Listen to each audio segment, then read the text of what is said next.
Hello, YouTubes! Welcome back to James Recommends. This week we're going back to strategy, and in fact, we're going to talk about Total War: Attila. And this is a much bigger game than I normally talk about. It seems like I've just been scaling up in the size of game I'm talking about.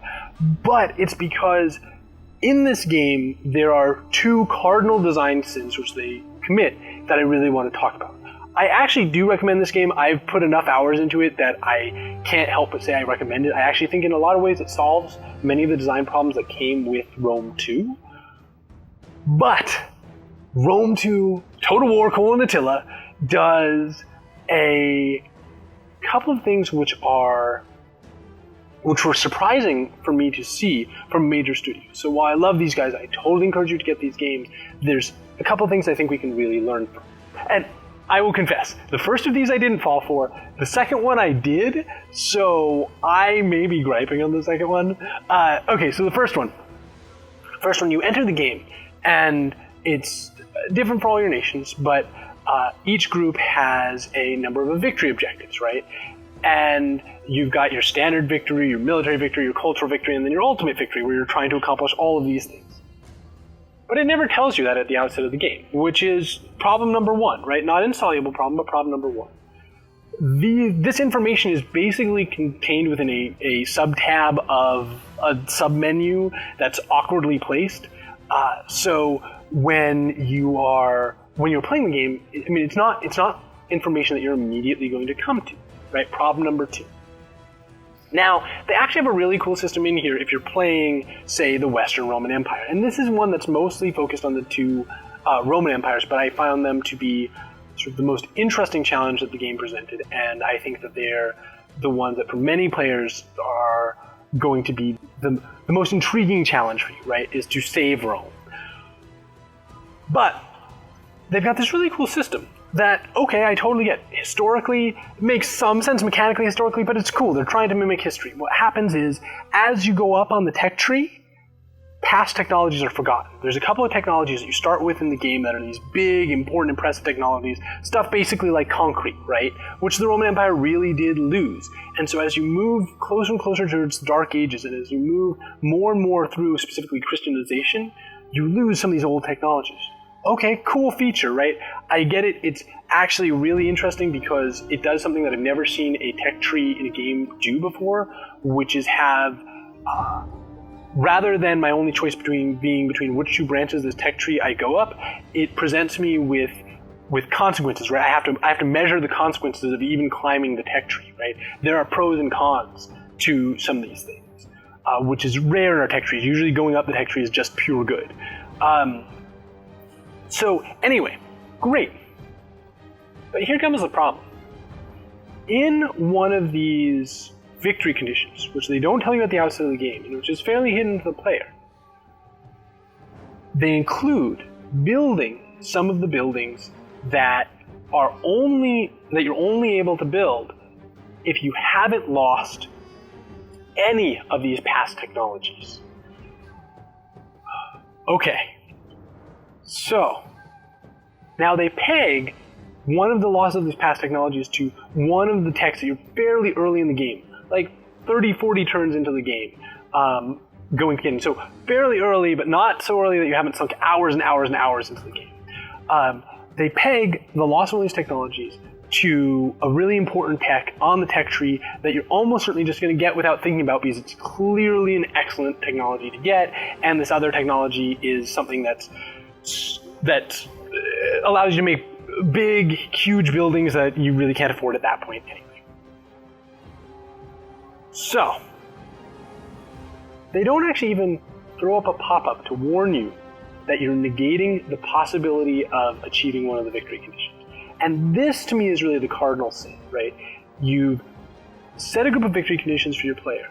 Your player, especially in this type of game, probably does want to attempt to get what you've declared to be the best victory, right? In some ways, they will feel dissatisfied if they all of a sudden arbitrarily can't get the best victory in the game, especially because of something that they didn't even realize. Very simple to put a pop-up here, right? Very simple to put a warning. Anytime when a player's decision is having such monumental and consequential impact on the game as disabling a victory condition, stopping them from getting the victory they want, anytime where the player, and this isn't a hidden victory condition, right? This is an exposed victory condition. Anytime where the player is effectively about to destroy their own game and maybe make a decision which will force them to quit or restart 20, 30 hours of play, you need to have a confirmation, right? You need to have a confirmation pop up. Instead, and it was funny when I realized this, I started going on the forums and saw people complain about this all the time. People wouldn't even realize it was a victory condition, do it, and then realize 15, 20 turns later when they couldn't possibly go back. Cardinal sin number 1. Cardinal sin number 2 that they do is you have a leader for your empire. And your leader gets various traits, right? This is going to be long, because if you haven't played Rome 2, I'm going to have to explain a little bit of how the actual mechanics of the game work. But your leader's traits affect your whole empire, essentially. If you're playing Western Rome, you start with a huge amount of corruption. You start with 80-ish% corruption, or at least rapidly get up to 80-ish% corruption, which means that 80% of the tax revenue that you've got coming in is simply destroyed. You don't actually receive it at all. And there's a few minor things you can do to reduce corruption in specific locations, but there's no buildings you can build. There's nothing that you can do universally to really lower corruption a great deal. So you just have to deal with this 80% economic loss. Okay, that's fine. This is a condition you've given the player at the start. You've let them know about it. It's very clear. There are options that they can choose to... they have actions they can take to work around. So there's a trait. There are traits that are randomly gained by your leader. One of the traits randomly gained by your leader is a trait which makes him magnanimous or something of that nature, right? Kind-hearted. And it makes your people a little bit extra happy, but all of a sudden it gives you plus 10% corruption. Now, and this is the one that I fell for, you have no way of knowing it's coming. Not really.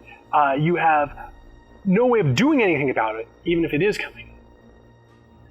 And when it does come, if you already have 80% corruption, another 10% halves your existing tax revenue, which means that effectively you're going to be at zero cash income, right? You can go from having a fair amount of surplus because the first half of your economy was going towards paying your sort of building upkeep and all that sort of thing, and military upkeep, and the second half of your economy was going to actually building new things and improving and growing your economy so you can continue to grow your empire. All of a sudden, that other half is gone, you're making zero income, and there's nothing you can do about it. The only answer I had was to have the emperor's wife assassinate the emperor himself to get rid of him being magnanimous, because it would destroy my entire game.